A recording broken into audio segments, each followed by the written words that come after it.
o Adoro Cinema a gente sempre produziu, né, o conteúdo com uma certa margem. Então a gente ainda teve aí pelo menos 1 ou 2 semanas para se estruturar, né, para ver o que faríamos. Mas foi assim uma questão unânime, né, que a gente foi uma opinião unânime de toda a equipe, que assim, nós somos hoje o maior site, né, de cinema, cultura pop e séries, né, da internet brasileira. Nesse momento de pandemia, é o momento em que as pessoas mais estão disponíveis para consumir esse tipo de conteúdo, né? Então, a gente estaria praticamente deixando de cumprir o nosso propósito, a nossa missão primária, né? O slogan do Adoro Cinema não é à toa, é vamos assistir juntos, né? Então, é um momento em que, né, a gente precisava ser solidário ao nosso público e o público também precisava ser solidário às nossas limitações. E a gente não teve dúvida, né, de que a escolha correta seria tentar se adaptar o mais rápido possível para continuar oferecendo conteúdo. A audiência, inclusive, aumentou muito, né? Eu acho, o histórico disso é que nas primeiras semanas, talvez 2 primeiras semanas de pandemia, o conteúdo mais buscado na internet eram notícias, né, sobre Covid. Rapidamente isso migrou para cinema, séries, dicas, top 10 da Netflix e o que assistir na Amazon Prime. Então a gente precisava continuar produzindo conteúdo. Então, em parceria, né, com a Massive, a gente começou a pensar, né, discutir em como a gente conseguiria fazer para levar parte da estrutura para a casa das pessoas. A nossa equipe foi super solícita e, inclusive, quem tinha pouca experiência aumentou a experiência, né, com o uso desses equipamentos, e quem já tinha conseguiu contribuir bastante. Então foi bem legal, que foi um momento de... Era para ser... É como todo momento de crise, né? Era para ser um momento, às vezes, até de um certo sofrimento, mas a gente se uniu e foi muito legal. Assim, a reação é que a gente rapidamente conseguiu definir cronogramas, conseguimos definir uma rotina nova de gravações, e eu acho, assim, foi um sucesso também porque o público, principalmente pela dramaticidade, né, da situação, o público também tem sido solidário, né? A gente tem reparado que ninguém deixou de fazer, todos os veículos resolveram continuar fazendo, e o público entende que a iluminação não é uma iluminação de estúdio, entende que o cenário não é mais um cenário profissional dentro de um sei lá, de um lugar aberto ou de um estúdio, etc. Mas prova que, na verdade, o público está interessado no conteúdo, né, no coração da questão, e não se prender a esse tipo de coisa, até porque não daria mesmo, né? Acho que nessas horas é bom ter limitações, porque você cria dentro daquilo e vai embora, né? É uma coisa também que a gente tem visto, assim, até nos comentários de alguns vídeos que a gente produz, é assim, quando a gente usa algum vídeo que a gente tem de frente, né, que não é um vídeo na casa de ninguém, que é um vídeo mais produzido, tem gente que reclama. E a gente até escreve, tipo, TBT, sabe? Sei lá, alguma coisa assim, mas as pessoas estão lá falando, peraí, mas vocês não estão em casa e tal. Então, assim, as pessoas querem que você mostre a sua casa, né? Querem conhecer um pouco mais e tal. A Amanda até botou ali nos comentários e falou, as pessoas agora já sabem como é que é a minha casa, meus campos e tal, não sei o quê. Então, assim, também é sobre isso, né? Para vocês, o maior desafio em fazer esse tipo de produção remotamente foi a questão dos equipamentos, de ter que entender o que cada um tinha em casa, enviar, separar, fazer setup. Isso é o mais difícil? Quer Pode começar, falar, Lu? Fê. Pode começar. Então, eu acho que é uma das dificuldades, eu não diria mais, porque eu acho que depende muito de quem você está falando, né? De que produto você está fazendo. Existem produtos que são um pouco mais dependentes, né, de uma estrutura, e aí você tem realmente uma dificuldade que a falta dos equipamentos impõe, mas tem outros tipos de problemas. A gente tem, por exemplo, a internet, né, empresarial geralmente funciona muito melhor que uma internet, né, uma banda larga que a pessoa contratou em casa. Então, a dificuldade na transferência, né, de arquivos, dificuldades técnicas não por equipamento, mas às vezes por conhecimento técnico. Não é todo mundo que sabe operar uma câmera profissional, né? E não é sempre que a pessoa também dispõe de um celular com uma câmera muito boa ou com um ambiente muito bem iluminado naturalmente. Inclusive, o normal é o contrário, né? Ninguém projeta, né, uma casa pensando em gravar um vídeo, né, gravar uma live dentro de casa. Então, eu acho que foi tanto dificuldade de equipamentos, tanto dificuldade de transferência de arquivos, dificuldades às vezes técnicas, dificuldades às vezes até de suporte, né? Porque não é a mesma coisa você estar dentro de um estúdio com um diretor orientando a equipe técnica e uma pessoa que às vezes não tem o hábito de operar uma câmera, de montar uma luz, de posicionar, de fazer um enquadramento, ser dirigida remotamente por telefone, por videochamada. Então, eu acho que são várias dificuldades que vão se somando, assim. Eu concordo com o Fê, e, assim, tem uma outra dificuldade também, é que, assim, eu acho que as próprias pessoas que estão ali na frente da câmera, né, assim, eu acho que tem gente que lida com as coisas diferentes de outras pessoas, né, então eu acho que isso também foi, assim, um obstáculo, às vezes as pessoas estavam achando, eu não vou conseguir, eu não sei me gravar, eu não sei fazer e tal, e a gente vê um monte de gente falando com a gente assim, ai, poxa, tá sendo muito legal, a gente está aprendendo e tal. Então, assim, eu acho que também tem a dificuldade de você sair um pouco dessa zona de conforto, sabe? De, eu tô sempre acostumado com a produção daquela forma e tal.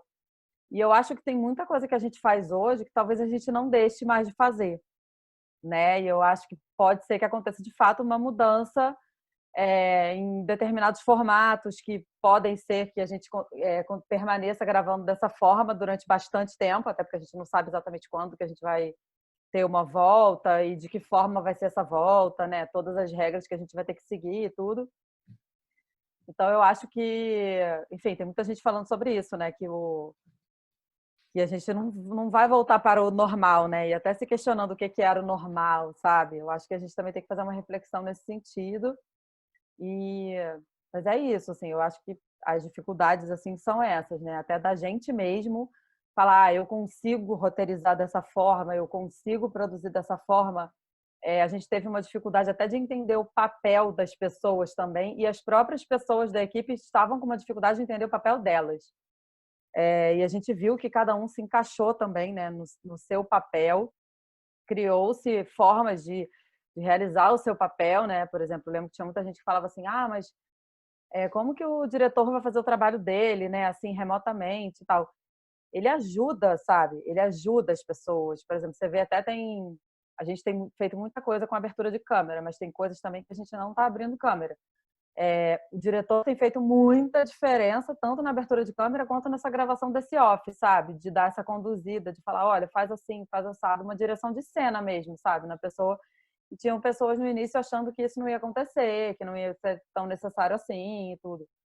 Então, eu acho que a gente passou por essas dificuldades, assim, sabe? Vocês acham que o consumo de vídeos e também das lives, quando a gente sair desse período de isolamento, vai mudar muito? O público vai ficar mais exigente? O tipo de conteúdo vai mudar muito? Olha, Gabi, eu acho que isso é até uma coisa que eu estava conversando com um amigo meu hoje que tem feito essas lives de música gigantes aí tudo. E a gente estava conversando sobre isso. Eu acho que não vai, eu acho que, de uma boa, eu acho que não vai diminuir. Eu acho que talvez ele vá mudar. Eu acho que vão entrar outras coisas além dos conteúdos que a gente está vendo hoje, tá? Mas eu acho que a gente vai continuar vendo bastante live. A gente está se educando muito para isso, né? Porque a gente até, enfim, outro dia estava conversando sobre isso. As lives hoje, elas viraram o programa que você tem para fazer com seus amigos, né? Então, assim, você marca com seus amigos de assistir no Zoom as lives que você está vendo ali no YouTube pela TV, né? Então, assim, elas vêm para fazer companhia, elas vieram para mostrar que assim você consegue ter um entretenimento à distância também e que ele está funcionando, sabe? Eu acho que isso foi uma mudança também de comportamento muito grande, porque você não está vendo nem mais lives só de música, né? Você viu que todos os criadores de conteúdo estão muito resolveram fazer lives até pela primeira vez, sabe? Na vida deles, assim, tinha gente que não tinha feito, começou a fazer. E eu acho que o público está gostando disso, porque você começa a se conectar muito mais de verdade assim com o seu público, sabe? Porque as pessoas podem interagir com você naquele momento. Então, isso foi uma coisa muito rica que aconteceu com essa mudança, porque assim, antes as pessoas entravam ali, falavam sobre alguma coisa, né? E não tinha tanto essa interferência do público. Você até tinha nos casos que a gente fazia live, que era para dar uma notícia urgente, para fazer um comunicado diferente, você tinha uns motivos ali para fazer aquelas lives, né? E tem muitas lives que se transformaram em grandes eventos online, né? Show, tem várias palestras, que tudo bem, já tinham os cursos, né? E tal, mas assim, essas lives, elas mudaram muito, as pessoas estão interagindo muito mais. Os criadores de conteúdo também tiveram que mudar muito, prestando muita atenção no papel deles. Eu sei que vocês falaram sobre isso outro dia, né, aqui, Mas, assim, o papel deles também se intensificou muito nessa questão das lives. Porque, assim, se você é um cara que está ali e você não está sendo tão de verdade assim, o seu público não vai te perdoar, sabe? Então, eu acho que essas lives todas e tal que chegaram, eu não acho que elas vão diminuir. Eu acho que vai mudar também essa forma das pessoas consumirem. Porque, assim, hoje você está em casa, então você fala, ah, tá, vou ligar aqui, vai ter a live da pessoa e a gente vai ficar aqui assistindo e isso está me fazendo companhia. Tem muita gente que mora sozinha, etc. Agora, quando voltar, eu acho que a gente vai mudar essa lógica. Eu acho que as pessoas vão perceber que tem coisas que a gente fazia presencialmente que talvez a gente não precise mais. A gente teve o consumo, né, dos vídeos em si, né, o consumo pela informação, pelo entretenimento e tudo mais, aumentou muito durante a pandemia, né, como a gente já estava falando aqui. Então, assim, eu acho que as pessoas criaram hábitos diferentes. Assim, as pessoas criaram muito mais hábitos de estudar à distância, de assistir shows à distância, de se conectar com as pessoas que elas gostam à distância. Então, eu não acho que isso vai diminuir, assim, sabe? Eu acho que talvez surjam outros formatos que, inclusive, assim, que as pessoas vão querer formatos até mais ricos. Tipo, quando você for fazer um evento, talvez a expectativa das pessoas seja muito maior do que um simples show da Ivete, sei lá, sabe? Que é o que eu falo, assim, claro, você vai num show, você vai encontrar seus amigos, é muito diferente o tipo de contato e tudo, mas eu acho que vão ter coisas diferentes que vão surgir por aí. Eu acho que o público vai ser bem mais exigente, né? Eu penso que talvez se a gente tivesse vivido 2 semanas de quarentena, seria uma coisa. A gente vivendo alguns meses, a gente realmente reeduca, né, as pessoas, né? A gente canaliza, né, os hábitos para outras direções e tal. O que eu vejo muito, até observando, né, a realidade dos amigos, de família, etc., é que a gente inseriu com isso de forma meio forçosa, né, pessoas que nem estavam habituadas, né, a utilizar essas mídias. Então, hoje em dia tem muita gente que não sabia nem acompanhar esse tipo de coisa, não sabia nem como fazia para entrar no YouTube. E aí, porque você vê lá, sei lá, você tem 60 anos, você já é avô, mas você vê o seu filho, o seu sobrinho e tal, dentro da sua casa, ligando a Smart TV, conectando no YouTube e assistindo a um artista. Eu acho que muita gente não sabia que isso era possível. Assim como muita gente tinha preconceito, né, de fazer um curso online porque achava que não era a mesma coisa que presencialmente, ou preconceito até de ministrar uma aula, de você como professor não querer dar uma aula online. Então, eu acho que a oferta tende a aumentar. O que eu não sei, a minha aposta seria que talvez diminua não a quantidade de oferta, mas talvez o volume e a expressividade de cada um desses eventos. Porque, assim, dificilmente quando as pessoas puderem sair e ir para o barzinho, poderem ir assistir o artista presencialmente, acho difícil que um Jorge Mateus junte 3 milhões de pessoas. Pode acontecer? Pode acontecer, mas eu acho que as pessoas vão ter outras opções. Então, talvez as cifras sejam um pouco diferentes. E aí, com isso, óbvio, se uma marca tem interesse em colocar o nome dela numa live porque vão ter 1 milhão de pessoas conectadas, talvez quando esse número chegar a 300 mil, algumas marcas não estejam tão interessadas. Então, eu acho que o que vai acontecer é uma mudança de dinâmica agora. Deixar de acontecer, eu acho que é irreversível. Eu acho que não tem mais volta. Fora o que eu falei, né? A gente inseriu muitas pessoas, né, nesse circuito. Pessoas que talvez não tivessem nem acostumadas e que consumiam, por exemplo, substituíram a televisão convencional pelas lives, por exemplo. Então, acho que isso muda a dinâmica de consumo de TV aberta, muda a dinâmica de consumo de notícias, inclusive, porque tem muitos canais de notícia entrando ao vivo diariamente. Então, acho que muda muita coisa e, ao mesmo tempo, talvez alguma coisa também volte a ser o que era antes. Porque eu duvido muito que quando abrir a porteira, digamos assim, as pessoas não queiram correr para o Maracanã para ir para a tardezinha, ou não queiram ir para São Paulo quando acontecer uma Comic Con. As pessoas querem estar perto, né? Se conectar presencialmente também. Não, as pessoas vão querer fato. Isso aí é certo, né? O que a gente está falando. Eu acho que as coisas vão... Isso que existe hoje, eu acho que pode... como a gente falou, eu acho que não vai, assim, diminuir. Eu acho que vai mudar, sabe? Porque, assim, é exatamente isso. Você não vai ter a Ivete cantando na televisão, tipo, toda quinta-feira, sei lá, sabe? Nem toda sexta, sábado, domingo você vai ter show na televisão. Mas eu acho que, por exemplo, tem grandes eventos, até eventos de mercado mesmo, sabe? Se você pensar, tem gente que vai repensar, que vai falar: será que vale a pena eu fazer isso, sabe? Será que não é melhor eu fazer, tipo, uma mesa redonda como a gente está fazendo aqui agora, sabe? Que eu estou na sua casa, você está na minha, e a gente está aqui conversando. E às vezes você fica até mais próximo, porque num evento gigante, você pega, sei lá, uma VidCon da vida, tá? E aí você bota todo mundo, sei lá, são 3 mil pessoas num evento e tal. Não sei, sabe? Agora, assim, sobre a produção de vídeo das lives, Eu acho que o que vai acontecer é que quando a gente for para o presencial, eu acho que a gente vai ter uma preocupação assim, beleza, eu entreguei coisas muito legais quando eu estava trabalhando remotamente. O que eu posso fazer muito melhor agora, sabe? Que eu estou aqui presencialmente com todos os recursos que eu tenho. Eu É acho que esse é pensar um muito ponto. mais do que a quantidade, mas a qualidade do que É, a gente vai passar a consumir. exatamente. Tanto Tem para quem uma está coisa, assistindo, quanto para quem está. Ah, desculpa, João. É, nada. tanto para quem está assistindo, quanto assim, para as marcas que vão comprar o conteúdo, né, da gente. Sim. Assim. Tem uma Fala, coisa João. que eu acho bem interessante, que complementa o que o Fernando estava falando, dessa adesão, né, de novas pessoas que não faziam parte desse mercado. Que é o seguinte, lá atrás, quando a gente teve o Napster, por exemplo, você teve a primeira cauda longa da história, né? Bandas que não tinham como lançar seus singles ou seus álbuns através de gravadoras, elas puderam chegar nos seus fãs que estavam espalhados pelo mundo, mas que nunca iam ser capazes, por exemplo, de encher uma casa em São Paulo, né? Se você tem se você tem um monte de fã, por exemplo, espalhado pela América do Sul inteira, o cara da Bolívia, ele nunca vai a um show em Curitiba, né? E aí, quando você chega e, por exemplo, você tem 3 milhões de pessoas numa live de uma dupla sertaneja, a gente fica só olhando para esses 3 milhões de pessoas numa live de gente que já arrasta multidões pelo país, né?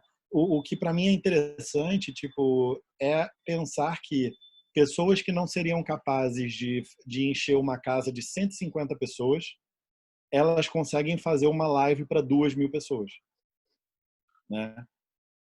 Porque assim, Jorge e Mateus enchem o Maracanã, enchem o Vila Mix e enchem o lugar que for, contanto que tenham uma população suficiente.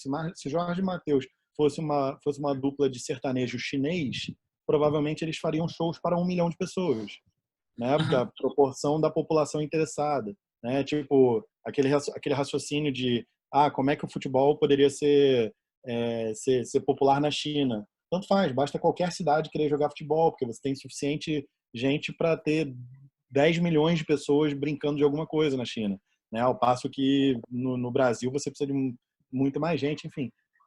Aí você tem a segunda explosão das caudas longas, que é o e-commerce, né? Pessoas que não tinham, por exemplo, os caras que são colecionadores de action figures, por exemplo, o Diogo. O mercado de action figure, ele é óbvio que tem a parte blockbuster desse mercado, que é uma parte que vai vender os bonequinhos de Star Wars, vai vender os bonequinhos de DC e Marvel e tarará. Mas você tem um mercado de action figure artesanal, que são bonecos que são autorais e não existem dois iguais. Esse mercado ele jamais seria possível ser o e-commerce, por exemplo. Ou o mercado de colecionadores de fitas de Atari. Ele jamais seria, porque não existe, né, não é um negócio viável no mundo físico, mas é um negócio viável no e-commerce. E aí você chega agora, e aí só para não, né, parecer que eu estou viajando aqui, aí você chega agora, tem o momento das lives. Cara, você vai ter a capacidade de reunir pessoas que jamais poderiam estar reunidas, né?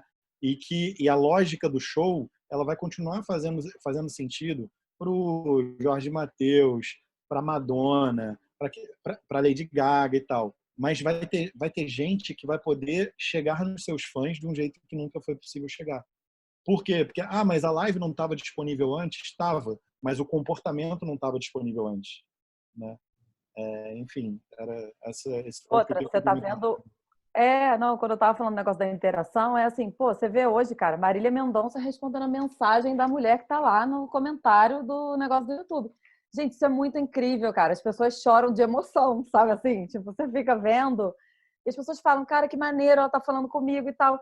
E você num show com, sei lá, quantas mil pessoas também, é uma oportunidade que talvez você não tem, sabe? Assim, é uma outra, não sei, é um outro tipo de conexão, sabe?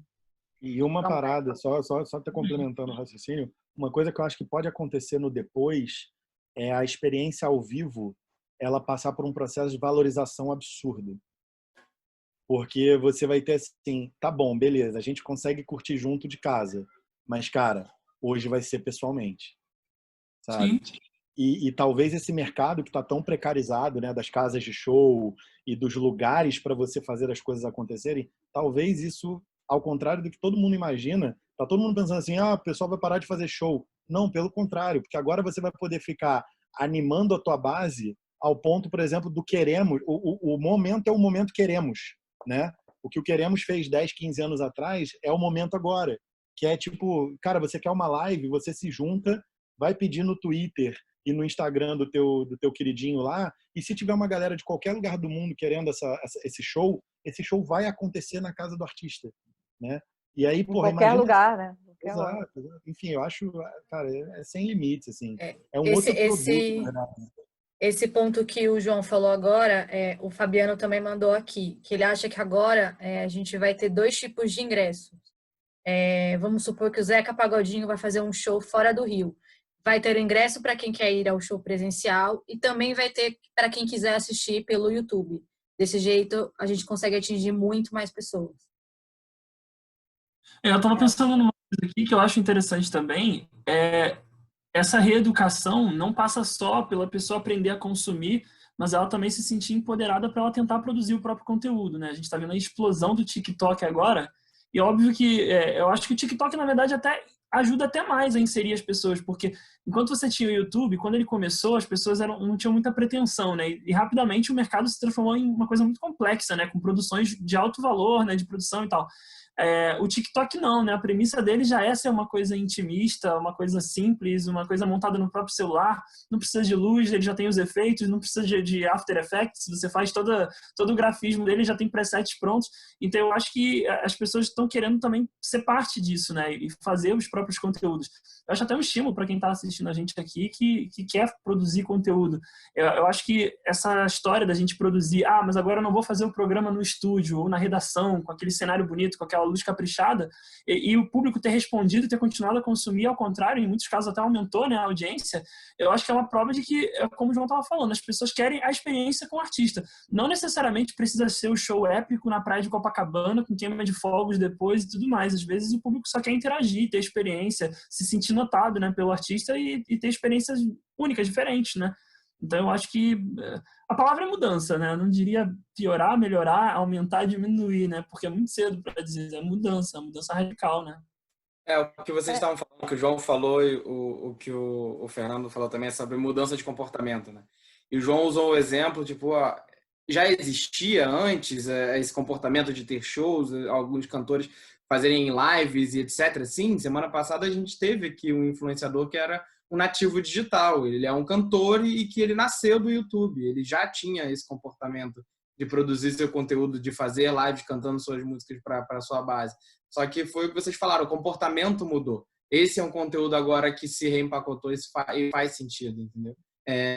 Concordo com vocês. Acho que o exemplo do Renan é muito bom e ele teve aqui semana passada.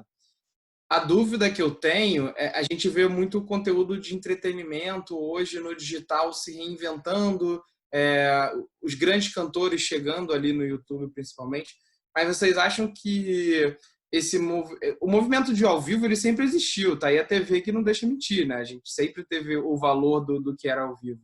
Você acha que mesmo depois do isolamento a gente vive um novo momento de valorização do ao vivo? A gente estava recente com o movimento de 1, 2 anos no máximo do futebol aqui no Brasil vir para dentro das redes sociais e criando seus próprios movimentos de streaming de esporte. Você acha que o ao vivo vai viver um novo momento depois do isolamento? João, se você quiser responder. Eu cheguei a conversar isso até numa outra oportunidade com a Lu também, né? Eu cheguei a comentar com a comparação de quando as partidas de futebol começaram a ser televisionadas. Talvez alguém tenha achado que acabou agora o interesse de ir no ingresso, de pagar o ingresso e ir pro estádio, né? Porque aí você tá na sua casa, você faz lá a sua pipoca de micro-ondas, na sua pipoqueira, compra o seu refrigerante, pede a pizza e fica lá com os amigos assistindo. Só que as pessoas gostam não só de ter a experiência de estar junto, né, de se reunir, mas também a experiência de estar presente no ato, né? Isso é uma coisa que fala muito pra gente. Fora que quem gosta de estádio de futebol sabe a diferença que é, assim como quem é apaixonado por um artista e quer ouvir a música pulsar no peito, com aquelas caixas de som gigantescas, sabe a diferença que é você estar dentro de um Maracanã lotado, ouvindo uma música ou assistindo um jogo. Então, o que eu acho que vai acontecer é a mesma coisa. Primeiro porque as pessoas estão com muita saudade, então acho que vai ser natural uma busca, é aquela coisa, só porque não pode, todo mundo quer fazer. Isso eu acho que é uma coisa até de psicologia mesmo, é do ser humano isso. Só porque a gente está trancado em casa, de repente deu uma vontade de sair, entendeu? E fora isso, eu acho que é porque a experiência sempre foi valorizada. E nenhuma mídia eu acho que foi capaz de matar, né, as experiências do ao vivo. Então, ao contrário, eu acho que só faz, como a Luísa sempre fala, assim, faz disso uma outra experiência, que oferece outros tipos de estímulos, outros tipos de percepções. A possibilidade, por exemplo, em casa você tá lá, no estádio, você abraça pessoas que você não conhece, você faz contatos, você faz amigos, ou num barzinho vendo um jogo com um grupo grande. Em casa, não. Então, são outros tipos de experiência para personalidade, para pessoas diferentes, entendeu? Então, eu acho que sim, a minha aposta é essa. Eu acredito muito que quando abrir a porteira, assim, vão pipocar shows e pagodes e rodas de samba por todas as cidades, assim, do Brasil. É a minha Até aposta. porque quem nunca sentiu aquilo, né? Tô assistindo um show do Rock in Rio ao vivo no Multishow e tô com vontade de estar lá. Então, isso E compra o ingresso pro dia seguinte. é exatamente. Mas olha só, uma coisa também que eu queria falar é que, assim, a gente estava falando sobre mudança de comportamento. Por exemplo, a coisa da parte da malhação online, né? Isso também foi um fenômeno, assim, como as pessoas estão se exercitando em casa e como tem pessoas, assim, gente, vou te falar, assim, tem pessoas que eu nunca tinha visto na internet, tá? Nunca tinha visto, nunca tinha ouvido falar, assim, vários personal trainer e tal. Os caras mal tinham Instagram. Os caras estão fazendo live todo dia, todos os dias. E, assim, bota os alunos para malhar naquela hora, marca um horário, vem aí, 6 horas da manhã, todo mundo. A gente está vendo, a Anitta, cada dia malha com um personal diferente. O Chico Salgado, a mesma coisa. E ele montou uma plataforma paga, você paga e faz lá a sua malhação diária e tal, e você pode fazer na hora que você quiser e bem entender, porque tem tanto o vídeo on demand quanto tem a aula dele ao vivo.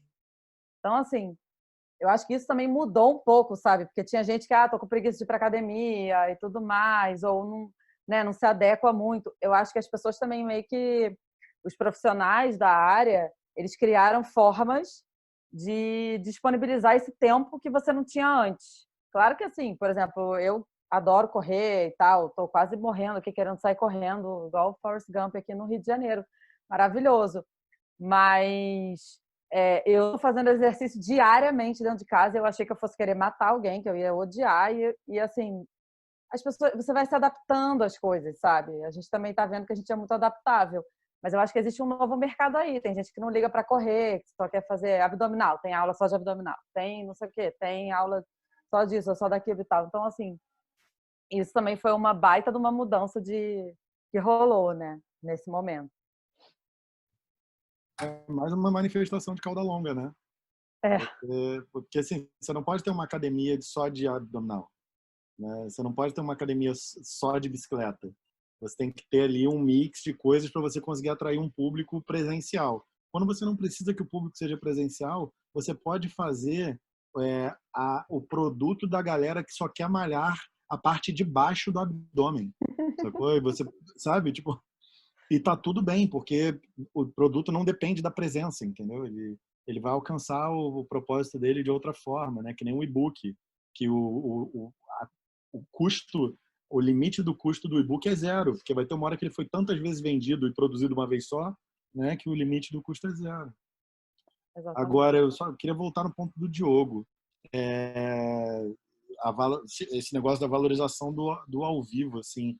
Cara, e aí eu queria pegar o ponto do Fabiano também, porque eu achei muito interessante. Eu acho, na verdade, que mais do que 2 tipos de ingressos diferentes, a gente tem uma grande oportunidade de um novo produto, que é a experiência live não presencial, né? Que é o seguinte, você pode estar dentro do Vila Mix morando em Roraima. Isso basta você acompanhar por aqui. E aí, por exemplo, imagina o seguinte, quem gosta que a gente fique em casa? O iFood, né? Tem muitas marcas que gostam que a gente fique em casa. Não necessariamente você vai pagar esse ingresso. Talvez essas marcas queiram patrocinar a sua experiência. Então, hoje, o show do Zeca Pagodinho, que é lá na Concha Acústica de Niterói, ele vai ser... Você que está na tua casa, em qualquer lugar do mundo, vai poder ver porque a Brahma pagou para você, né? E aí, olha só que loucura que pode estar prestes a acontecer. Artistas deficitários nos shows ao vivo podem passar a ter espaço comercial porque eles têm alta capacidade de vender a live. Então, sei lá, digamos, Marina Lima, tá? E todos os antigos artistas que foram defenestrados desse mercado no momento em que eles pararam de dar bilheteria. Cara, vocês acham que a Marina Lima não tem 10 mil fãs no Brasil? Vocês acham que ela não tem condição de fazer uma live que vai ter um determinado alcance super segmentado para uma marca que entenda, que conversa com pessoas tipo Marina Lima, que gosta, entendeu? Então, imagina festivais que podem começar a acontecer, juntando vários artistas que têm pouca audiência e fazendo uma grande audiência a partir de vários artistas que você seria incapaz de reunir, porque você vê o esforço que é para ter um Rock in Rio, né? Agora, tipo, você pode ter um Rock in Rio por fim de semana em formato de live. É muito louco. E tem uma outra coisa, estavam falando da Malhação. Eu nunca tinha ouvido falar de Tabata. Não sei se vocês já ouviram falar. Caralho! Eu aprendi. Eu Cara, ensinei pro Fernando, inclusive. Essa parada é um mundo à parte. Só que assim, eu não estou consumindo os vídeos ao vivo. Eu estou consumindo o vídeo on demand porque a galera começou a fazer live para malhar. E aí, tipo, cara, gente, é surreal. E aí você vê que tipo, tem mundos e mundos que você pode descobrir só porque você não precisa atravessar a rua para ir na Bodytech, entendeu? Então, porra, e na boa, as Bodytechs da vida vão ter que repensar que tipo de experiência elas vão botar dentro do bolso da galera para eles não perderem, porque na boa, eu não vou mais pagar 300 conto, 3.600 reais por ano para malhar, a não ser que a minha tara seja ficar ali suado olhando outras pessoas gostosas. Mas como 99% das pessoas não são gostosas, então, tipo, tem muita... Vocês falaram, né? Tem gente que não vai pra academia e tal. Gente, tem gente que não vai pra academia porque tem vergonha do corpo. Tem. Mas é público, João, porque eu acho que também tem o público de ir para academia para um encontro social, entendeu? Para interagir com outras pessoas, para trocar figurinhas, entendeu? Eu acho que tem público também. Mas eu com certeza acho que vai ser um impacto grande, assim, porque eu conheci o mundo da calistenia, né, dos exercícios em casa, e hoje em dia a tecnologia avançou a um ponto que você compra poucos aparelhos, você consegue trabalhar todos os músculos e tal. Então, assim, e eu consumo muito hoje em dia eu entro muito nesses vídeos para pegar os exercícios e montar as minhas próprias séries. Então, eu acho que isso vai gerar um impacto bem grande, assim. Os exercícios funcionais estão aí para mostrar que você consegue se exercitar com o seu próprio corpo, né? Você não precisa... E assim, esse movimento já está rolando, porque, por exemplo, isso que o João falou dos artistas que já não estão mais tão aí, tipo, o Guaraná fez uma live esse final de semana, não sei quem viu. Eles fizeram primeiro uma de humor, que a audiência não foi tão incrível assim, mas foi legal, que foi pelo canal Coisa Nossa, que é um canal bem legal, mas assim, eu acho que eles estavam esperando uma audiência maior pelos influenciadores que estavam lá. E eles fizeram no final de semana passado, agora que passou, eles fizeram uma com vários artistas que não estão no hype. E assim, foi engraçado ver, sabe? Porque assim, você via, tipo, coisas assim, o El Chan, aí tinha tinha um ou outro, assim, por exemplo, o Péricles ainda faz show sozinho, tal, mas era mais essa coisa... né, eles pegaram um axé, tipo um pagode e tal, misturaram uma galera ali que não estão tão no hype e a galera super curtiu, muito engraçado, assim, sabe? Foi bem legal, assim, o DJ Malboro tá super surfando essa onda, sabe? Agora tem uma galera que tá fazendo isso. E sobre a questão das academias, você vê aí, por exemplo, a Bodytech já tem um tempo que eles estão fazendo, mas eles estão distribuindo também aula online. E eles deram um upgrade até no aplicativo deles por conta disso. Eu até fui impactada outro dia com uma propaganda. Aí eu falei, olha, tá vendo? Só para... Gente, a Smart Fit tá com uma grade de conteúdo de vídeo da Smart Fit, sabe? Grade de lives da Smart Fit. Então, assim, as empresas fora desse mercado também estão se reinventando, entendendo o que é o mercado de conteúdo em vídeo. Né? A gente está pensando numa empresa totalmente live, que é a Smart Fit, pensando em conteúdo, em grade de conteúdo em vídeo. Então, assim, realmente o mercado tá se reinventando e movimentando muito. Vai, Gabi?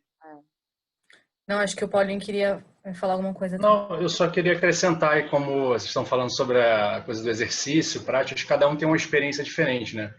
Eu sou um cara que, assim, eu treino todos os dias e frequento boxe de CrossFit, só que uma coisa que a pandemia trouxe foi, assim, durante esses 60 dias, a primeira semana eu consegui manter uma sequência de treinos, a segunda semana foram 2 dias, e depois eu falei, quer saber, não vou mais fazer isso. Porque aí eu acho que é o estímulo, aquela coisa do ao vivo que vocês estavam falando agora sobre a partida de futebol. Eu acho que eu preciso daquele estímulo de estar ali, de usar o equipamento, de ter um profissional falando comigo. Eu não tenho esse estímulo de pegar e ligar a live e falar, pô, eu estou estudando online, eu estou fazendo compra online, eu estou fazendo tudo online, mas isso é uma coisa que, de fato, assim, não é uma educação minha, e eu não consigo ter essa disciplina, vamos dizer assim, que eu acho que passa muito pela disciplina. Então, eu acho que cada pessoa vai encontrar em um momento diferente para isso, né? Acho que a limitação, Paulinho, também é muito complexa. Eu vivi a mesma rotina que você. Eu vinha desde janeiro uma rotina de exercício diária, sabe? Focado e tal. E já fazia parte dos meus exercícios em casa. E era super ok para mim. Eu mantive isso nas 2, 3 primeiras semanas. Mas eu acho que tudo ter se resumido à minha casa, o meu trabalho é na minha casa, o meu descanso é na minha casa, o meu lazer é na minha casa. Tá terrível isso. Colocar mais nada no meu psicológico que seria em casa, sabe? Então eu acabei desvirtuando da minha rotina de exercício porque eu não conseguia fazer mais nada dentro de casa, já era tudo dentro de casa. Então acho que tem uma coisa de... É por isso que eu comentei, Diogo, aquela questão que eu acho que linka um pouco do que o Paulo falou com o João falou. Eu acho que é você saber reconhecer o tipo de perfil de cliente, de consumidor que você quer atingir, para saber fazer o produto que é adequado para ele, entendeu? Porque eu, por exemplo, fui o contrário. Já tinha muito tempo que eu não fazia absolutamente nada e agora nada me para. Estou numa rotina de praticamente todos os dias fazer exercícios, entendeu? E estou cada vez mais intenso e intensificando os exercícios, fazendo coisas cada vez mais difíceis. E com resultado, inclusive. Aparente e tal. Assim, meu condicionamento físico mudou muito durante a quarentena. Mas eu sou o tipo de público muito autônomo, entendeu? E aí você vê isso em outras coisas também. Tem gente, por exemplo, que adora entrar no YouTube ou que na época seriam as revistinhas de violão. O cara pegava a revistinha, levava para casa e ficava lá treinando sozinho. E tem um cara que não, eu quero um professor, eu quero uma pessoa. Então, eu acho que tem espaço para todo mundo, como a Lu fala, né? De você ter vários tipos de experiências diferentes, isso vai se multiplicar e você vai conseguir atingir vários públicos. Ninguém vai ter desculpa para não se exercitar, entendeu? Se você gosta de um professor, se você gosta da experiência pessoal, ou se você gosta de se autogerir e tudo mais, acho que vai ter para os dois, assim, o que é muito bom, né? Porque antigamente não tinha essa opção, né? Do treino pela internet, de alguém te orientando à distância, ou de você sozinho buscar conteúdo. E agora isso está em abundância, né? Sabe o que é engraçado? Você falou de comportamento. Foi mal, Gabi, eu te interrompi de novo. Pode falar. Eu percebi no meu comportamento pessoal, e aí não é uma opinião profissional, é uma opinião pessoal, eu era um cara que eu consumia muito em grade. Então, por exemplo, os podcasts que eu mais gostava, eu escutava o episódio no dia do lançamento no Spotify. Os youtubers que eu mais gosto também ficava ansioso esperando ali sair o vídeo dele novo da semana para poder assistir. No Facebook eu vivia no dedo nervoso do scrollar e etc. Instagram a mesma coisa. Acho que esse movimento de quarentena, a mesma coisa que eu senti com o exercício, eu estou sentindo com as redes sociais, o meu consumo pessoal. Eu me afastei, eu não é um tipo de conteúdo, eu estou querendo fazer qualquer coisa que me desconecte, porque eu estou tanto tempo em casa, conectado o tempo inteiro trabalhando. Exatamente. No momento livre, eu quero sentar na minha varanda, tomar um chá e olhar para a rua, sabe? Eu quero assistir um filme no DVD. Ontem assisti um filme no DVD. Eu não quero ligar a Netflix, porque não tem mais nada ali pra mim. Eu abri meu apartamento, o que eu tenho aqui dentro? Videocassete, 8 cabeças. Nossa, não fala videocassete, não, que entrega a idade. Foi DVD. Eu tô passando, acho que num momento de... Eu não tô mais assistindo, até porque o conteúdo que tá lá não é mais o que eu esperava antes e tal. Então eu tô sentindo que eu tô nessa fase, entendeu? Então a gente tem que ver também o comportamento do usuário, como que vai sair depois de tudo. É um trauma que a gente está vivendo, sabe? Já está até batizado, Diogo. Eu não sei se todo mundo já ouviu falar disso, mas estão falando de Zoom fatigue, né? Que é justamente a fadiga de você estar o tempo todo entrando em chamadas de vídeo intermináveis. Então, quando a pessoa está em tempo livre, ela foge disso, ela não quer a mesma coisa, entendeu? Ela quer virar a chave e fazer outra coisa. Então, é por isso que eu falo, para mim é tudo questão de comportamento, sabe? Eu acho que isso é que orienta, né? Eu queria perguntar uma coisa para vocês que tem acontecido. Um fatia. João, Cortou o áudio. João, cortou o começo. seu áudio. Cortou teu áudio. Agora voltou, mas... Agora voltou. Queria fazer uma pergunta. Queria saber se vocês estão sentindo algo parecido ou se é muito diferente. Eu nunca, aliás, nunca não. Há muitos anos que eu não tenho tanta facilidade de largar o meu celular pelo máximo de tempo possível. Eu tô conseguindo algo que eu procurei ajuda profissional para O problema é o trabalho, né? A gente que tá sofrendo, né, Paulinho, com isso. Exatamente. Coisa pra gente de manhã, ele some. Aí ele larga a gente sem resposta. A gente começa a fazer as coisas. Isso. Cadê o Diogo? O Diogo sumiu. Tem mensagem que ele mandou de manhã que eu e o Paulinho estamos falando sozinho e até agora ele não respondeu. Olha aí, ó. Eu acho que de nós três ele é o mais que tá assim, hein, Paulinho? Tá muito alto.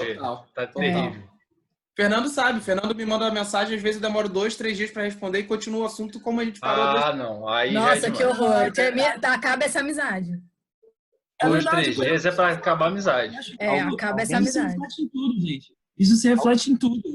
Até a forma como a pessoa se relaciona com o artista, como ela se relaciona com o canal que ela frequenta. Para mim, tudo sempre se resume às variações de personalidade e sempre o que o João falou, né? Você saber entender esse comportamento e traduzir disso estratégias, né? Para poder produzir conteúdo que alcance essa base que você quer atingir, sabe? Mas alguém, assim, até nos mutados aí, que ainda não falaram, sei lá, alguém tá, ao contrário, tá pegadão no celular, tá, Porque, eu tô bastante. Eu realmente tô ficando muito, muito idle, assim, o máximo possível, cara.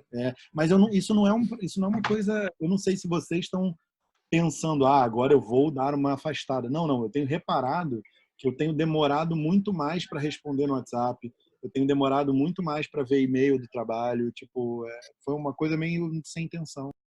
Eu me forçava a fazer isso antes da quarentena e agora tem sido natural. Eu tô tendo muito tempo para pegar o celular, sabe?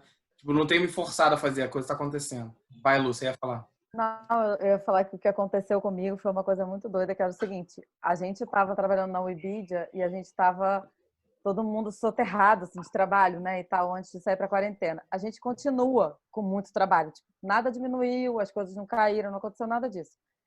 Mas, assim, em casa, eu consegui me organizar melhor, assim, organizar melhor o meu tempo, sabe? E eu acho que isso tem a ver com essa coisa que você está falando de ficar mais tempo longe do celular. Eu consegui me organizar com as coisas e aí eu agora, quando eu vou no celular, é assim, eu vou de manhã, por exemplo, eu resolvi fazer um curso de francês. Aí eu vou lá, eu entro na plataforma, eu faço a minha aula e tal, e é dentro daquela 1 hora e tudo mais. Então, assim, eu acordo, eu malho, aí eu faço meu francês, aí depois, né, eu tenho filho. Então, assim, eu tive que me organizar, porque tem homeschool, tem almoço, tem não sei o quê. Então, assim, eu fui obrigada a me organizar. Então, assim, não dá mais para eu ficar toda hora, ser aquela coisa imediata, sabe? Assim, não, eu acho que isso... Luísa, eu te interrompi, falei, nossa, que saiu aqui mesmo naturalmente. Eu acabei de ser pai, tem 6 meses. Então, assim, ele é muito pequenininho ainda, então eu não tenho esse homeschool. Olha, os pais estão de parabéns, Luísa. Vou te falar, porque é uma loucura já dar conta de todo o trabalho online que eles têm que fazer. Não, é ótimo. Um filho... Mas eu não tô de parabéns, não. Cara, é muito complicado, nossa. Não, eu tento, assim, eu tento, eu não faço todos os dias, porque não dá. Que, assim, a escola, só para, assim, uma coisa, rapidamente falando sobre esse assunto. O homeschool é assim, a escola pega, manda uma grade. Em teoria, você tem que entrar em X aulas ao vivo por dia. É impossível. Não, é impossível, com certeza. Já posso ver isso sendo impossível. Uma criança de 4 anos e meio, assim. Aí eu falei, eu não vou ficar me estressando com ele, nem... Enfim, é isso. Eu tenho agradecido demais de ainda não ser pai, cara. Eu falei isso ontem. Eu fico acompanhando a saga do pessoal, eu falei a mesma coisa. Eu não sei como seria, porque eu concordo com a Luísa, não sei se você está passando por isso, João. Eu estou sentindo um nível de produtividade no trabalho e até na vida pessoal que eu não lembrava como era, sabe? É muito absurdo o nível de organização que a gente consegue fazer concentrando tudo no mesmo lugar, né? Foi o que eu falei, a gente está fazendo tudo no mesmo lugar. Sim. Lavar a louça, Pra- cozinhar, estudar, trabalhar, arrumar a casa, passa aspirador, passa pano, organiza a roupa. Tudo que a gente não fazia ou que era feito de uma maneira, tipo, ridícula, agora está sendo feito muito legal. Eu estava conversando com um amigo meu antes de entrar aqui, ele falou uma coisa assim, cara, você já reparou que quando você usa muito um lugar ou uma coisa, isso precisa estar organizado? E como a gente, eu acho que a grande maioria aqui, eu uso a casa antes da pandemia e depois da pandemia como dormitório, a nossa casa pode ir se transformando num pandemônio aos poucos. Agora que a gente está em casa e só pode estar em casa, você precisa arrumar a cama, você precisa passar uma vassoura que você nunca passaria na sua vida. Parece até que você está ficando prendado, né? As mães, tipo, minha mãe fala assim, nossa, meu filho, nunca imaginei você fazendo seu almoço todo dia, você limpando a casa, não sei o quê. Todo mundo Cara, fazendo pão, né? exatamente. Dia da Fazendo faxina. pão, fazendo kombucha, Todo mundo aprendeu a fazendo... fazer pão agora. Isso. Tem 2 comentários aqui que eu Tem acho alguns, né? Isso que eu ia falar, passa lá nos comentários que tem um lugar. do encontro do que a gente estava falando. Eu vou voltar lá no comentário da Isa, que eu achei muito bom, falando sobre os shows e as lives. Ela falou que o movimento da democratização ao acesso aos shows é muito bacana, principalmente no momento político atual do país, onde a desigualdade social está em evidência.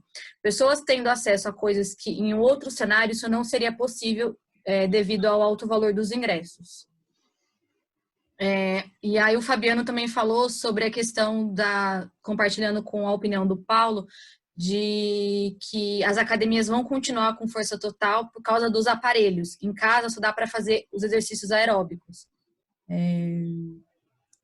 A Daniele também falou que ela não está conseguindo treinar em casa, já pagou um personal para treinar ao vivo alguns dias, porque ela quer correr, ver gente, paisagens. E aí, falando sobre a questão do celular, a gente teve a Daniela que falou também que no começo ela passou a ficar mais longe do celular para evitar ser bombardeada pelas notícias ruins. E a Thaís também falou da questão de não passar tanto tempo no trânsito, que isso também já muda muita coisa no dia a dia. Isso é um tempo. A Johnny fazendo coro com o João, né? De que também não tem horas que não aguenta ficar perto do celular, né, Gabi? Sobre a questão do trânsito, eu até brinquei aqui em algum dos episódios do Connect, que eu ganhar essas 2 horas de deslocamento para o trabalho que possibilitou desse projeto existir. Porque foi nesse tempo que a gente ganhou e que passou a ser um tempo ocioso que a gente sentiu a necessidade de ser produtivo de alguma forma, sabe? E aí foi exatamente nessas horinhas que a gente ganhou do dia que a gente conseguiu viabilizar algo desse tipo. Então, é algo legal de se falar também, Thaís. Sim. Bom, a gente está começando a chegar no nosso horário aqui, e aí eu vou abrir a última pergunta, e aí depois quem quiser ainda fazer alguma outra pergunta pode ficar à vontade, tá? Queria que vocês falassem um pouquinho das medidas que as plataformas de streaming estão adotando com relação à segurança dos usuários nesse momento. A gente vê várias ações que aconteceram desde quando começou essa questão das lives e algumas coisas que ainda estão acontecendo. Queria que vocês falassem um pouquinho sobre isso. Assim, o que eu vi foi... até saiu uma matéria até falando sobre isso. Que assim, o YouTube teve que relembrar algumas questões, né, para as pessoas que estavam fazendo lives. Porque, assim, como a gente falou mais cedo, tinha muita gente que não fazia live, né? Não tinha live na sua grade de conteúdo, em qualquer plataforma que fosse, né? Não só nas de streaming, mas assim, podia ser no Facebook, no YouTube, qualquer uma, mas assim, eu vi o YouTube principalmente começou a lembrar as pessoas, né, sobre questões de direito autoral, quando tem uma marca, você não pode consumir álcool em live, eu não sei quem viu, mas assim, teve um monte de show aí final de semana passado, inclusive, galera bebendo cerveja, né, os próprios artistas, e não pode, é proibido você consumir álcool quando você está fazendo uma propaganda, e eles estão fazendo uma live com uma marca patrocinando, então assim, não pode. E aí eles começaram a resgatar coisas que qualquer produtor de conteúdo está sujeito, né, em qualquer plataforma que ele tiver, que o conteúdo estiver, né, seja na TV, seja na internet, etc. Mas a internet ainda era um território um pouco mais livre nesse aspecto. E eu acho que essa atenção também toda focada para os conteúdos nesse momento de pandemia trouxe essa discussão. E eu acho que essa discussão só vai aumentar e a gente vai ver uma regulamentação daqui para frente, eu acho, mais forte. Eu acho que sim, vai ter uma coisa mais forte, sim. Até, por exemplo, só para complementar, desculpa, até saiu o Andrea, por exemplo, Iorio, não sei quem conhece ele foi do Tinder, até foi cliente nosso durante um tempo. Ele falou na matéria que ele botou no LinkedIn, ele falou: bota minha mão no fogo como não vai ter uma área dentro das empresas de safety, tipo, igual tem UX, sabe, tal. Ele acha que vai ter um SX, sabe, assim. É o que eu acho natural, né, Lu? Porque no momento em que vários players que não estavam naquelas mídias, que não estavam produzindo conteúdo ali, começam a entrar, não necessariamente eles estão preparados, né? Diferente de um cara que já está 10 anos no YouTube e conhece todas as diretrizes, se comunica, né, com o gerenciamento da plataforma. Então, essa galera, na verdade, passou por processo também, só que passou individualmente, passou, né, de uma forma muito menos evidente, né? Então, quando um grande artista que nunca fez uma live, que não tem aquela familiaridade, entra, ele simplesmente não sabe. É natural que não saiba, né? Você está inserindo muita gente. Foi até um pouco, eu comparo um pouco aquele fenômeno quando o Facebook começou a ser invadido por todo mundo, porque antigamente o Facebook era uma coisa muito cult, né? Quando surgiu. E aí, de repente, eles chamaram de orkutização do Facebook, né? Que é quando abriu a porteira e todo mundo entrou. E aí é natural, né? As pessoas não conhecem aquele ambiente, não sabem as regras. Então, eu acho que é um processo natural, na verdade. Eu não vi nada assim fora do comum, nada proposital, sabe? Vamos desrespeitar as regras. Eu acho que é ignorância mesmo, é falta de conhecimento. Então, acho que passa por educação, né, desses novos players. Mas ao mesmo tempo, assim, eu acho que é bem necessário, sabe? Porque senão você começa a trazer coisas assim que... Enfim, a gente já teve a discussão sobre a questão das crianças, né, e tal. Hoje você vê live, por exemplo, live para criança não tem comentário, muitas vezes.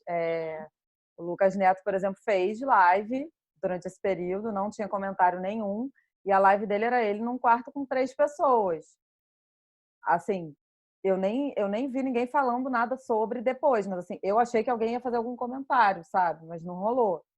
Mas no próprio YouTube ali, quando você não consegue interagir também, fica mais difícil alguém falar alguma coisa. Mas eu acho que até com relação a Conar e tudo, porque o Conar hoje, por exemplo, para filme na TV, uma pessoa vai lá e reclama, os caras tiram o teu comercial do ar, sabe? Então, assim, eu acho que a gente vai ter uma regulamentação um pouco maior até nesse sentido, mas natural, com certeza. Natural. Vocês acham Tem uma coisa que está acontecendo muito. Eu tenho conseguido presenciar isso por causa da Globo.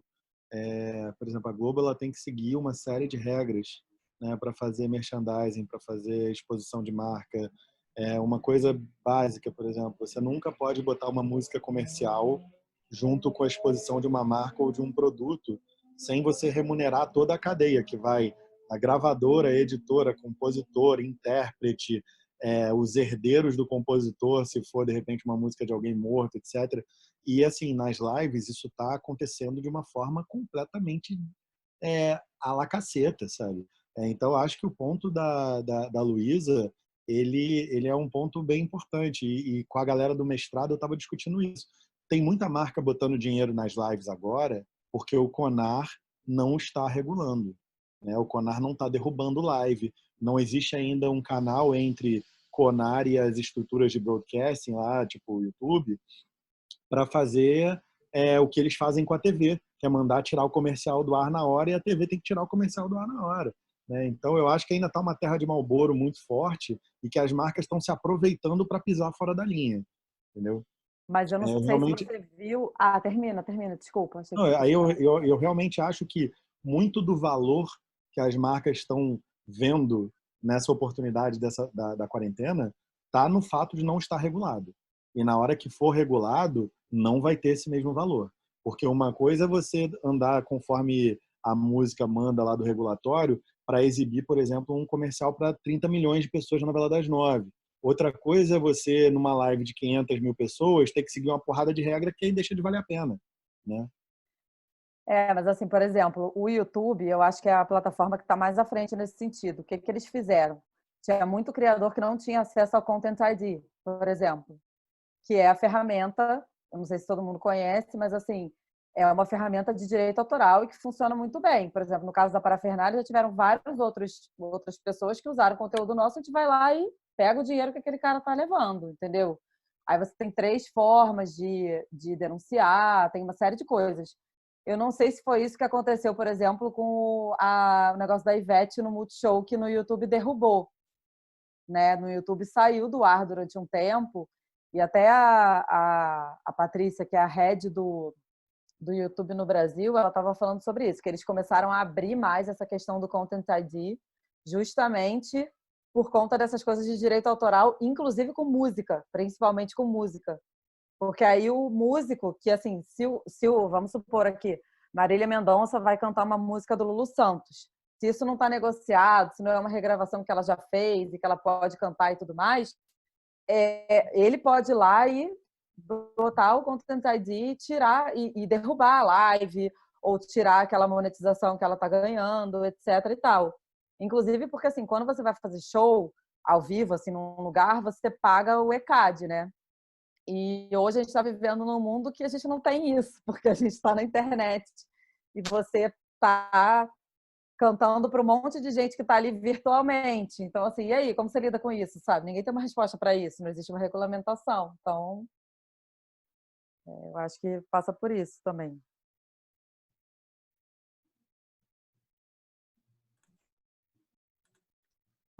Bom, se alguém quiser ainda fazer alguma pergunta, fica à vontade. Aqui no chat não tem nada por enquanto. Pessoal, a gente está chegando no fim do nosso papo, é a parte que a gente abre os microfones e perguntas e chat. Fica à vontade para trazer, falar, bater, perguntar, debater, o que vocês sentirem necessidade, fiquem à vontade para trocar essa ideia. Alguém tem alguma pergunta para os nossos convidados ou algum ponto para trazer para a gente conversar aqui? Eu queria levantar um ponto onde vocês chegaram a falar, eu não sei, a gente não entrou tão a fundo no tema, que é sobre a parte do futebol, né? Sobre o streaming que a gente falou aí. E eu lembro, eu acho que, se eu não me engano, foi há 2 anos atrás, o Atlético Paranaense e o Curitiba não venderam os direitos para a Globo para fazer uma transmissão ao vivo via YouTube. E eu lembro que na época eu falei assim, caramba, pô, que bacana isso, pô, o futebol, alguém pensando um pouco à frente, porque o futebol é um lugar assim muito patriarcal, muito machista, muito atrasado com relação a tudo, eu acho. Então, assim, eu achei muito bacana a iniciativa. E ano passado, eu estou perdido no tempo, porque essa pandemia maluca aí. Ano passado, teve alguns jogos do Flamengo, né, que eram transmitidos também só via aplicativo, que era um aplicativo de esporte, né? Então, assim, esse é um terreno muito novo também, porque essa semana eu estava lendo uma crítica do Mauro César, não sei se vocês chegaram a ver, que os clubes abandonaram seus patrocinadores, né, porque não está tendo jogo de futebol e não está existindo nenhum tipo de exposição das marcas, o contrato continua em vigor, mas os clubes não se preocupam com isso. Vocês já chegaram a levantar uma bola sobre, conversaram disso aí no streaming, da área de vídeo conteúdo para essa área de esporte, futebol, com exceção das academias? Não, sabe, o Luiz assiste. Acho porque eu acho que esporte não é muito da... Não é. Então, eu só levantei uma bola porque realmente é uma coisa que eu acho que está assim num terreno onde não tem ninguém falando, sabe? Não tem ninguém se preocupando, não tem ninguém criando. Eu achei essa semana ali essa crítica do Mauro mesmo. Na verdade, assim, o que eu tenho visto como espectadora e flamenguista doente que sou. Opa! É que, assim, por exemplo, o Flamengo foi né, que fez, enfim, jogo no Maracanã com a Flá TV, sem, enfim, ninguém aí e tal. Eu acho que esse movimento existe e eu acho que pode ser que esse movimento cresça, né? Eu não sei até, enfim, não sei se o João pode falar um pouco sobre isso, que eu acho que talvez ele tenha mais informação nessa área. Mas, assim, eu acho que existe essa democratização maior do ao vivo hoje em dia, e eu acho que tem muita gente, inclusive os clubes, que estão vendo que eles têm como fazer isso por outros meios, né? E a gente vem num momento aí que vem surgindo vários outros aplicativos que fornecem esse serviço, enfim, que vieram para o Brasil ou que foram criados aqui, etc. Então, eu acho que isso também deve mudar quando a gente começar a voltar a ter esse tipo de evento, né? Você vê, tipo, nos outros países que tem gente que voltou e que, assim, tá rolando transmissão, não tem público e tal, normal, mas você vê, eu vi, tipo, algumas transmissões, assim, e aí eu tô falando de artistadores. E aí eu não sei se é uma escolha deles, tipo, vamos ter menos câmeras, menos pessoas trabalhando, sei lá. Mas, assim, até do futebol alemão mesmo, que voltou, eu achei um pouco diferente, assim, o formato que eles fizeram a transmissão. Então, eu não sei... Mas eu não sei o que as emissoras estão pensando e se vai ter alguma mudança efetiva nesse sentido. O que eu acho que vai haver eu acho que mais pessoas vão entrar nessa seara, sabe? Eu queria compartilhar uma experiência que, assim, eu conheço algumas pessoas que trabalham, inclusive, com outros esportes, assim, fazendo transmissões já por conta própria. Com futebol americano, inclusive, né? Que é um esporte que no Brasil a liga praticamente não tem nenhum destaque, né? Eu não conheço, pelo menos, nenhum veículo oficial que hoje em dia esteja fazendo isso.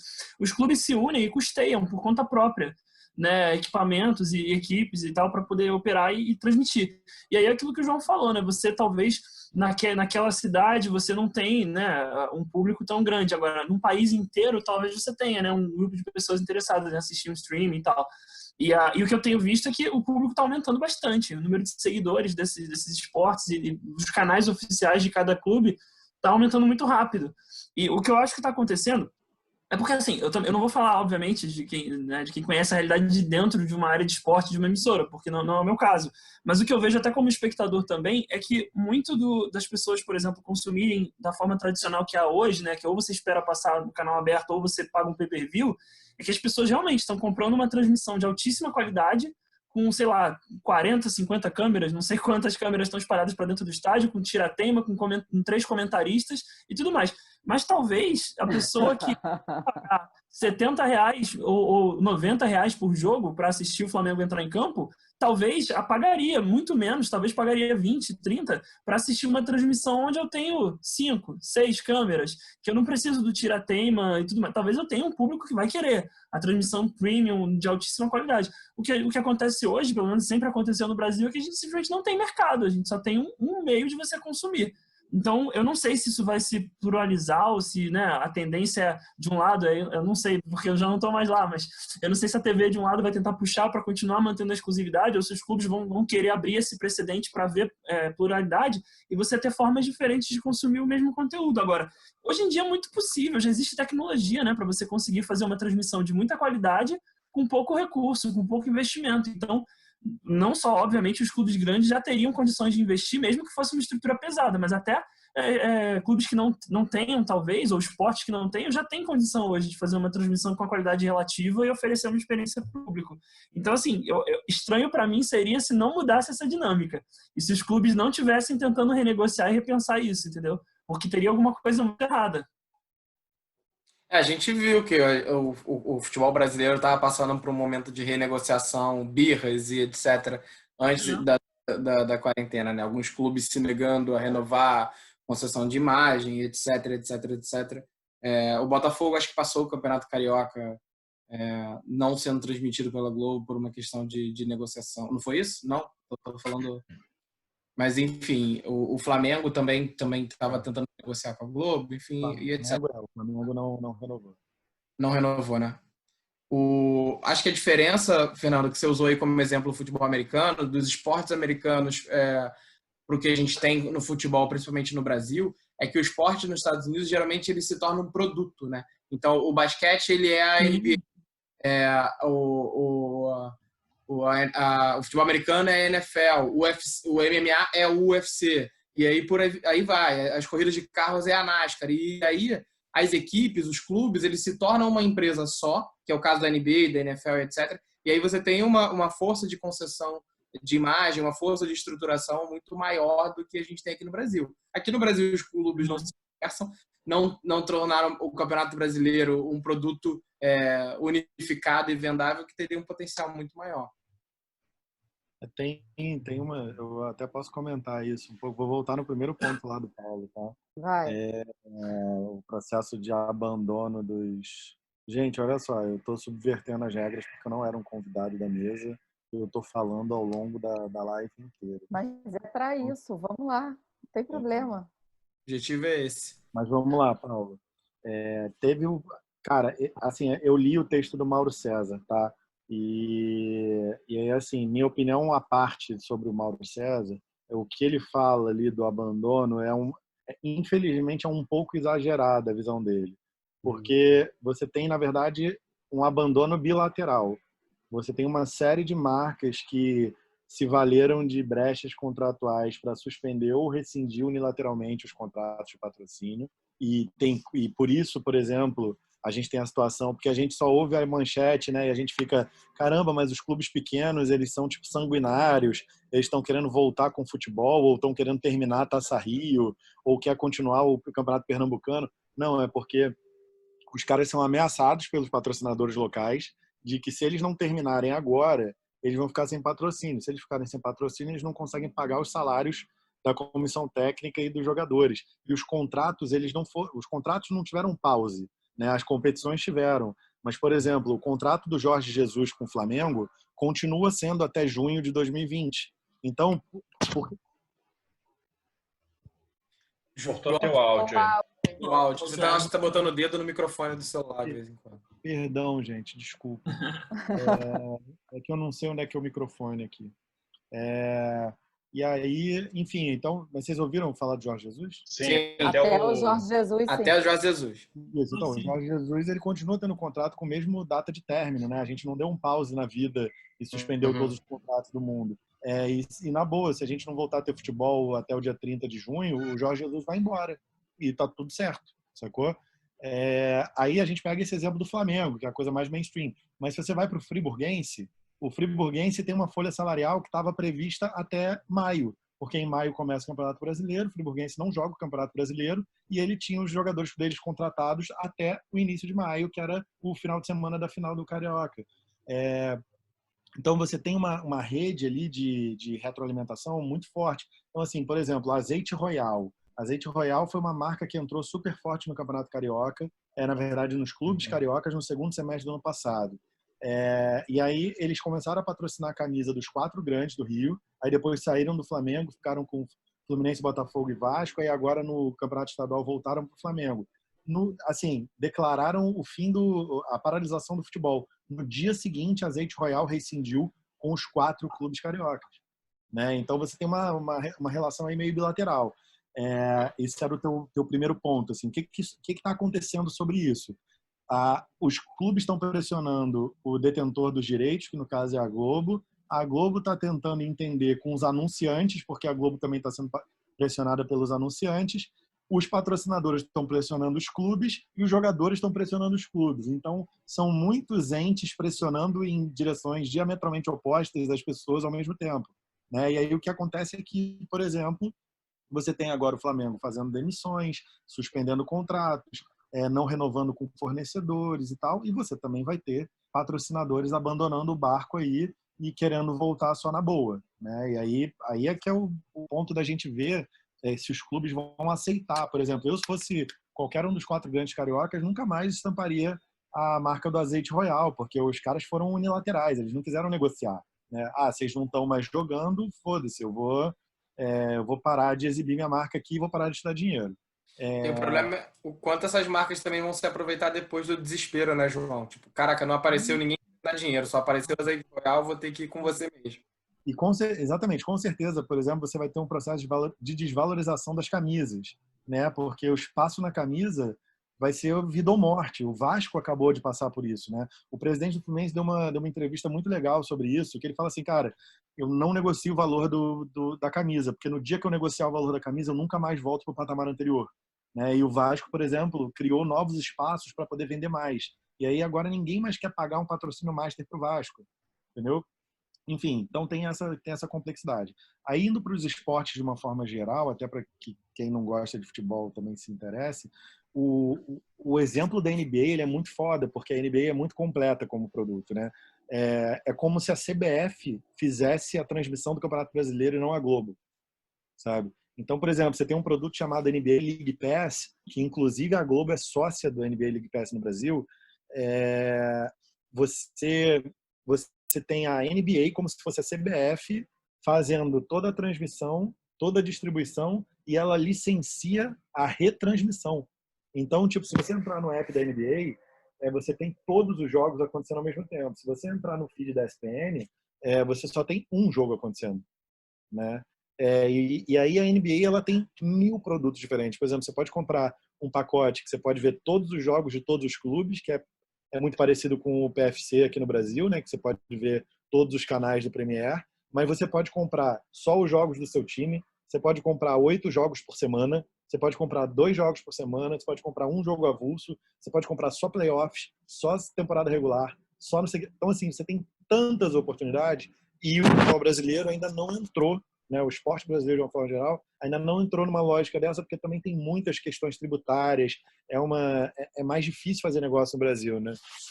E isso é um argumento meio bizarro, assim, mas acaba sendo verdade, né?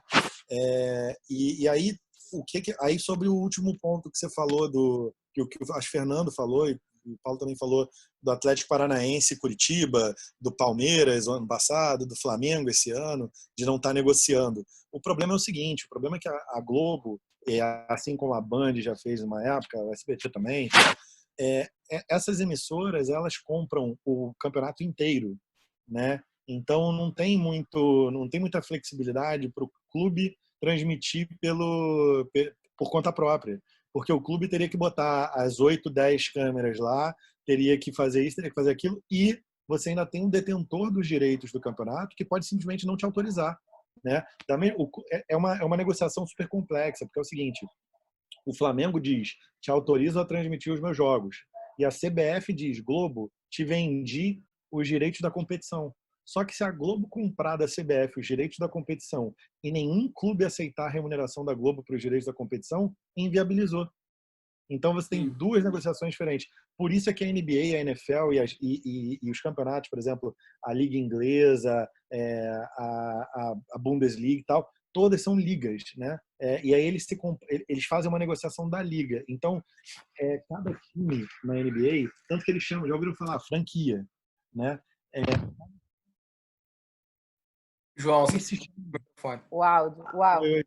Eu acho que eu descobri, então, o áudio aqui embaixo. Cada time na NBA é uma franquia, tipo o McDonald's, né? Então a NBA ela disponibiliza um contrato de franchising de NBA e aí você diz que o meu franchise se chama Los Angeles Lakers, né? Então tipo são todos franqueados da NBA. E aí com esse método de franquia quem remunera é a NBA e quem é remunerado é a NBA. Então a NBA remunera as suas franquias e todo mundo que negocia qualquer coisa em basquete só negocia com a NBA. Sacou? Então você não tem problemas, né? Você tem uma solução muito mais ampla de transmissão. Enfim, a questão dos direitos de transmissão, cara, também é uma outra coisa que está sendo muito discutida. Porque hoje os direitos de eventos são caros demais. E aí você tem meio que um oligopólio mundial. Você tem poucos grupos, e aqui no Brasil você tem a Globo, a Record e o Esporte Interativo, né, que acabou de ser comprado pela Fox, né, pelo grupo lá pela Fox, não, pela Turner. Você tem poucos grupos que mandam nesse mercado. E aí esses grupos eles vão ditando as regras do negócio e o evento é muito caro. Então o Flamengo jamais vai ter condições de sozinho comprar os direitos de transmissão de um evento. O máximo que ele vai fazer é um dia conseguir negociar com a Globo pagando super caro para fazer só as transmissões do Flamengo, por exemplo. Olha, eu sugiro muito que quem se interessa por esse mercado de transmissões que conheçam o NBA League Pass, porque eles têm assim uma capilaridade tão absurda de subprodutos. Pra vocês terem uma ideia, quando você está dentro de um jogo, digamos que fosse Diogo contra Fernando, tá? O time do basquete do Diogo contra o time do basquete do Fernando. Você pode ouvir a transmissão oficial, você pode ouvir a transmissão oficial da ESPN, que é tipo parceira da NBA. Você pode ouvir uma transmissão que é feita pelo Diogo, torcendo pelo Diogo. Você pode ouvir a transmissão que é do Fernando, torcendo pelo Fernando. Você pode ouvir a transmissão em coreano, porque tem uma emissora da Coreia que compra os direitos da NBA. Então, assim, é muito superior, assim. Você vê que é muito maior do que Galvão Bueno narrando o jogo da Globo, entendeu? Só que enquanto for CBF negociando com os clubes e não houver uma lógica de franquia, você não consegue fazer isso, entendeu? Perfeito. Tá morfando aí, João. É hora de morfar, né? Vai, Gabi. Do meu lado aqui, sem nenhuma pergunta. Se a gente não Alguém tiver mais, tempo- pessoal, quer participar ou fazer alguma pergunta? Trocar uma ideia, bater um papo? Chat aberto, microfone. Dani, quer contar um pouco da tua experiência como youtuber na quarentena? Cadê? Tá difícil. Cara, eu fiquei muito desanimada. Tipo, a gente tava viajando praticamente para produzir vídeos pro canal quando isso tudo meio que começou. Então a gente já teve que entrar em quarentena durante a viagem lá em Buenos Aires. E a gente voltou, tipo, mega assustado. E aí quando a gente chegou aqui, tava uma farra. E eu fiquei muito mal, porque, tipo, foi um choque de realidade muito grande, sabe? Tipo, a gente viajando para produzir conteúdo, do nada tem que ficar em casa. Se você não ficar em casa, vão te levar para o aeroporto e você vai ter que se virar para conseguir trocar de voo. Inclusive, brasileiros que estavam em hotel lá, tipo, cara, quase todos foram expulsos do hotel, assim, de um dia para o outro, de um jeito muito bizarro e que eu achei bem feio, sabe? Enfim. E aí a gente voltou e aqui tava meio que... A gente já não tava trabalhando lá na Webidia, né? Já tava todo mundo de casa.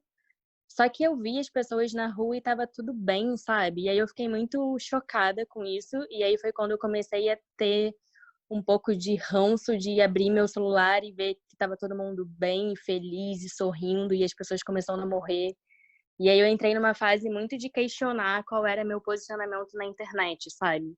Porque eu comecei a ver uma galera produzindo conteúdo ainda sobre, tipo, o look do dia, sendo que, teoricamente, não é para ninguém sair de casa. E isso começou a me incomodar muito. Então, eu fiquei sei lá, umas 3 semanas sem postar nada, sem ter cabeça de produzir nada. E aí, a gente já tem uma parceria muito forte com a Fila. E a gente estava em Buenos Aires também produzindo um conteúdo de um tênis que eles iam lançar quando a gente voltasse, né, pro Brasil. E aí eles tiveram que mudar toda a organização. E eles falaram, cara, produz alguma coisa para mim. E eu falei, obrigada, porque eu tava, tipo assim, não conseguindo produzir nada. Porque eu fiquei numa fossa bizarra de, tipo, preocupada e ao mesmo tempo angustiada com o conteúdo que eu tava vendo. Tipo, o conteúdo que eu consumia não é o conteúdo que eu tô consumindo na quarentena, sabe? E aí a gente produziu umas telas de stories para eles. E aí depois disso eu falei, cara, eu gosto muito de produzir conteúdo. E eu preciso entender o que tá me incomodando. Por que eu não gosto de consumir o conteúdo que eu consumia antes?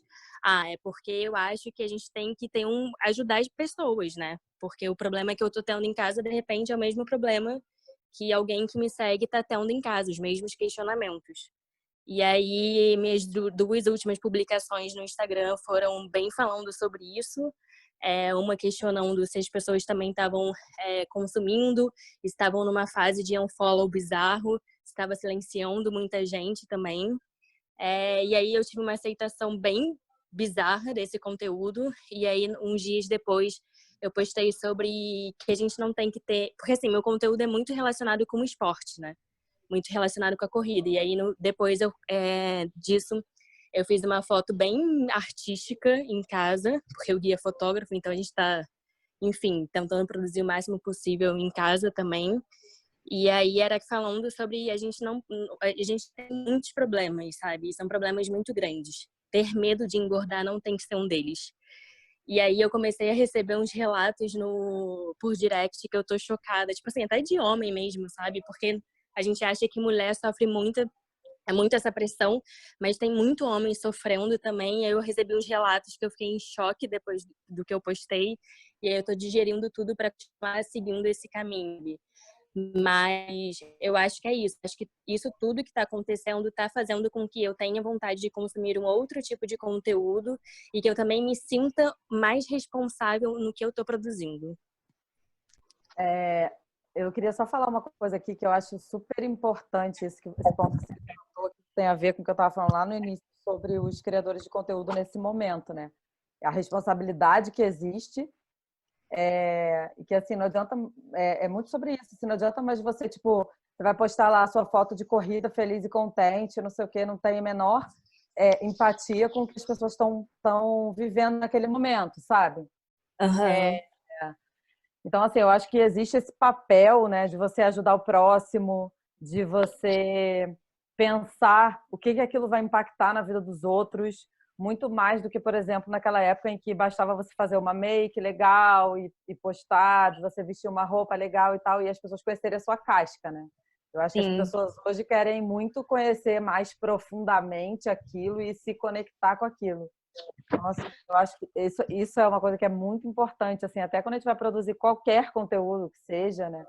A gente, de fato, ter essa consciência, porque essas coisas mudaram bastante, eu acho, e vão mudar Muito. E mais foi tudo ainda. muito, tipo, eu também acho.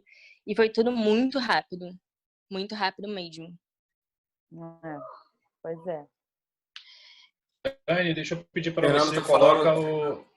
Fernando tá falando mutado, mas fala aí, Paulinho, enquanto o Fernando desmuta. Não, eu só queria pedir para a Dani compartilhar aqui com a gente no nosso chat os canais dela, o YouTube, o Instagram. O conteúdo da Dani é muito legal, cara. O conteúdo é lindo.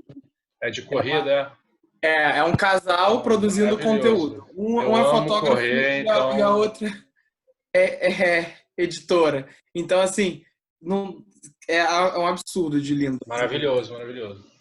Eu Eu tô na vou mesma vibe da Luísa aí. Quando eu abrir a porta, eu vou sair correndo, correr meia Nossa, maratona. gente. Assim. Cara, Forrest Gump, vamos lá, fazer um grupinho. por Aí. favor. Eu tinha sido sorteada para correr a maratona de Nova York, né? Eu ia realizar o sonho da minha vida esse ano. Caramba. E eu já tô, assim, torcendo pra, tipo, por favor, adiem pro próximo ano, porque, cara, eu não tô treinando. E, assim, eu não consigo treinar em casa, sabe, cara? Tipo, não sei, acho que meu lance com a corrida é muito...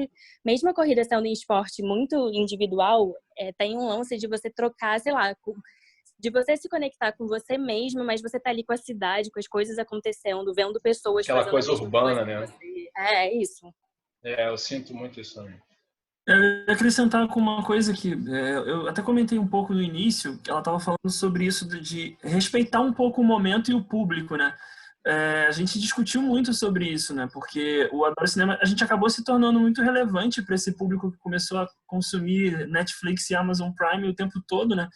E como a gente ia se dirigir ao público nesse momento. Então, a responsabilidade mesmo de não tratar isso como um oba-oba, sabe? Ah, olha que legal, agora a gente tem tempo de assistir. Não se trata disso, né? Se trata de uma doença perigosíssima que está fazendo milhares de vítimas no mundo inteiro.